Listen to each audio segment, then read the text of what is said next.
कई बार सुना है। और हम जानते हैं इस दृष्टांत के बारे में कि खोई हुई भेड़, परमेश्वर की खोई हुई भेड़ कौन है। हालेलुया। हम पढ़ेंगे उसकी 15 है और उसकी 15 15 अध्याय की पहली है। कोई भी जब पढ़ी छुट्टी लेने वाले और काफी उसके पास आया करते थे ताकि उसके सुने। पर फरीसी और ये तो पापों से पीता है और उनके साथ खाता भी है।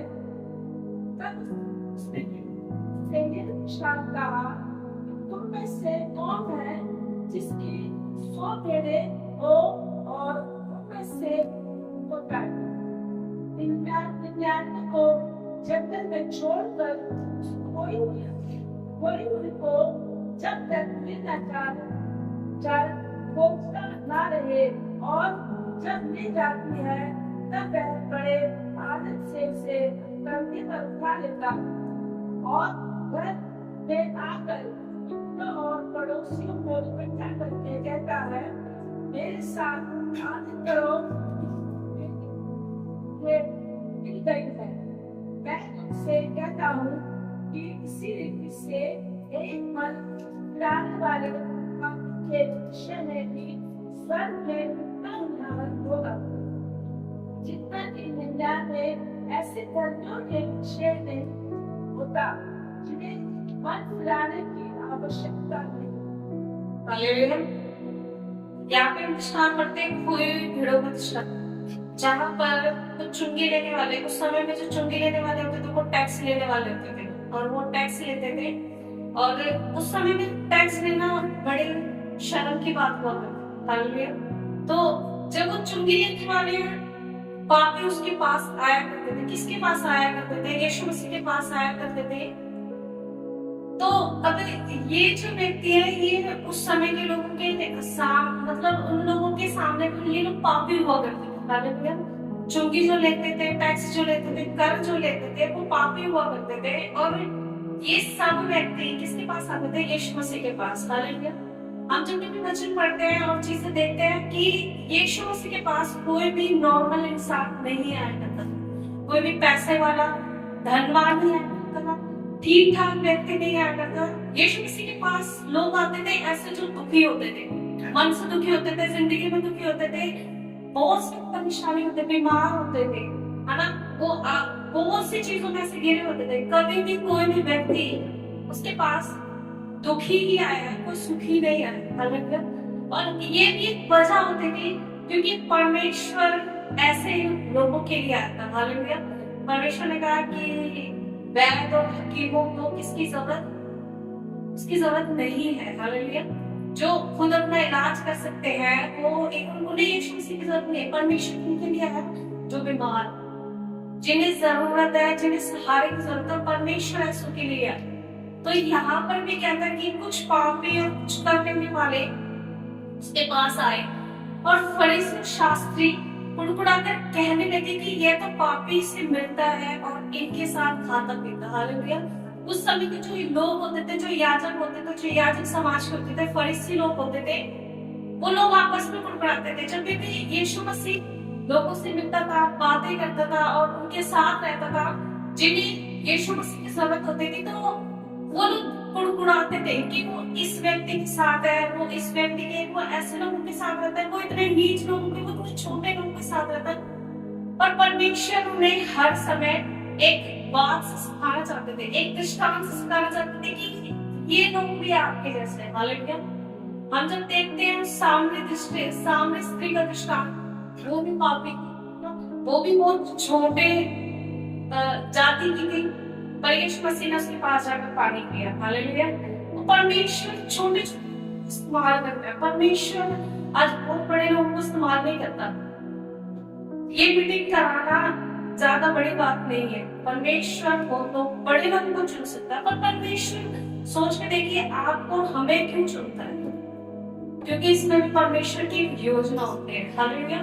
परमेश्वर ऐसे ही लोगों को उठाता है जो बिल्कुल नीचे होते हैं, और जब वो नीचे होते हैं तो परमेश्वर ने कहा कि मैं तुम्हें कहाँ लेके जाऊंगा? ऊंचाइयों पर।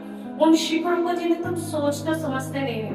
वैसे संहिता में हम जब 40 अध्याय उसकी 5वीं आयत में पढ़ते हैं तो वो कहते हैं कि तुम्हारी सोच से पहले मैं कार्य करने में मदद। हालेलुया। और कहते हैं कि मैं ऐसे कल्पनाओं को, मैं ऐसे कार्य करने को जो तुम्हारे दिमाग में, जो तुम्हारी सोच में भी नहीं आती। ये मैंने अभी 33 में कहता है, मैं तुम्हें ऐसी वेग बताने को जिन्हें तुम अभी सोच भी नहीं सकते, समझ भी नहीं, तुम्हारी समझ से भी परे है। हालेलुया। परमेश्वर ऐसे कार्य करने पर है हमारे जीवनों में, और ये बात हकीकत है। ये दृष्टांत में इन चीजों के बारे में जब यीशु मसीह ऐसे लोगों के साथ बैठे होते और उनसे बातें कर रहे थे, उनसे मिलते जुलते थे, तो ये लोग ये कहते थे फरीसी और शास्त्री की किन लोगों से मिलता है, ये किन लोगों के साथ रहता है। वो कुड़कुड़ाते थे आपस में कि पापियों से मिलता है, उनके साथ रहता है, उनके साथ खाता पीता। तब उसने उन्हें दृष्टांत में एक बात की। हालेलुया। हम जब भी देखते हैं ना, नए में हम कभी भी उठा के पढ़ेंगे और उसको जब जानने की कोशिश करेंगे तो यीशु मसीह दृष्टांतों में लोगों को समझाते, विचार करते, बताते। कुछ लोग होते हैं जो उन बातों को समझ पाते थे, कुछ लोग होते थे कि वो उन बातों को समझ ही नहीं पाते थे। हालेलुया। यहाँ तक कि उसके चेले जो उसके साथ रहे तो वो भी बात पूछते थे कि इस दृष्टांत का मतलब क्या। हालेलुया। तो यहाँ पर परमेश्वर कहते हैं दृष्टांत में उन्होंने एक बात बोली, उन्होंने बोला तुम में से कौन है जिसकी 100 भेड़ें हो और उनमें से एक खो जाए। अब यहाँ पर भेड़ों का दृष्टांत परमेश्वर ने किस दिया कि जो 100 भेड़े हैं और 100 भेड़ों में से 99 को जंगल में छोड़कर उस खोई हुई को जब तक ना मिल जाए वो स्थान रहे। वो खोई हुई भेड़े कौन है और वो जो जंगल में भेड़े हैं वो कौन है। हालेलुया। ये दृष्टांत के अंदर उन्होंने समझाना चाहा उस बात को कि वो खोई हुई भेड़ जो संसार में परमेश्वर से दूर है। हालेलुया। उन्होंने भेड़ों के दृष्टांत के द्वारा हम हमें समझाने की कोशिश करी, उस समय लोगों को समझाने की कोशिश करी और उस दृष्टांत को समझाया कि खोई हुई भेड़ को ही परमेश्वर क्यों ढूंढ रहा है, वो व्यक्ति क्यों ढूंढना चाहता है। हालेलुया। क्योंकि जो 99 भेड़े हैं वो ग्रुप में है। हालेलुया।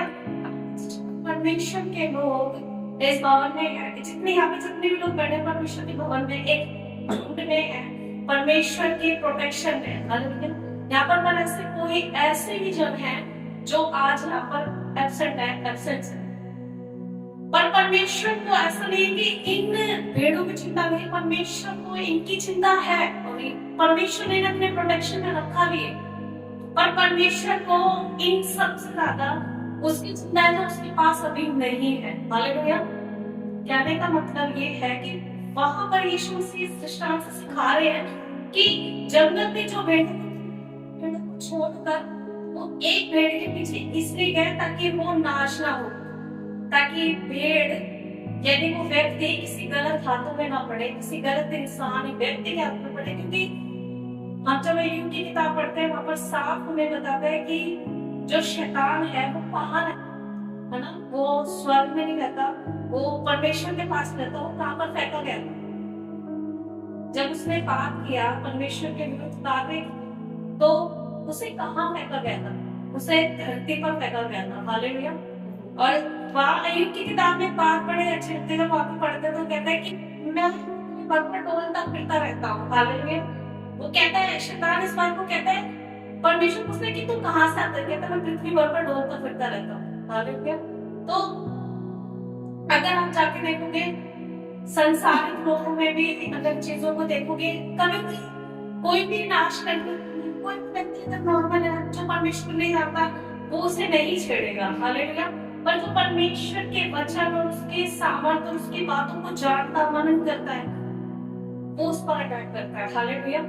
और यहाँ पर वो भेड़ वो कमजोर भेड़ हो जाती है क्योंकि वो अपने झुंड से दूर है, वो अपने लोगों से दूर है। हालेलुया। और वो खो गई है। जिस रीति से हम देखते हैं बुढ़ाऊ पुत्र की कहानी। हालेलुया। बुढ़ाऊ पुत्र की कहानी तो आप सबने पढ़ी होगी, हम जानते हैं बहुत अच्छे से बुढ़ाऊ पुत्र के बारे में कि बुढ़ाऊ पुत्र कौन था। हालेलुया। कोई जानता है बुढ़ाऊ पुत्र की कहानी के बारे में? और कोई जानता है? हम बाइबल पढ़ते हैं, हमें बुढ़ाऊ पुत्र की कहानी एक ऐसी कहानी है जो कि हमें शिक्षा देती है एक पिता के दो बेटे थे, हालेलुया। और जब वो दो बेटे थे, उन दो बेटों में से जो छोटे वाला था वो अपने पिता के घर को छोड़कर चला, हालेलुया। और जब छोड़कर चला गया, उसने अपने हिस्से का सारा प्रॉपर्टी ले ली और सारी प्रॉपर्टी लेने के बाद जब वो दूसरे शहर दूसरे पीछे चला गया रहने को, कुछ साल बाद वहां पर अकाल पड़ा जिस देश में वो था। और जब अकाल पड़ा तो उसकी जो जितनी भी सारी धन संपत्ति थी, सारी धन संपत्ति को वो क्या है, उससे पहले ही उड़ा चुका था, खत्म हो गई थी, है ना। एक समय आया कि उसके पास खाने तक के लिए चीजें नहीं हुआ करती थी। एक किसी के घर पर वो नौकरी में लगा, और क्या नौकरी क्या थी उसकी, सुअरों को चराने की नौकरी, हालेलुया, है ना। फलियों को, जिन जानवरों को चराता था उन्हीं में से वो खाता था, हालेलुया। पर एक दिन उसके जहन में जब ये बात आई कि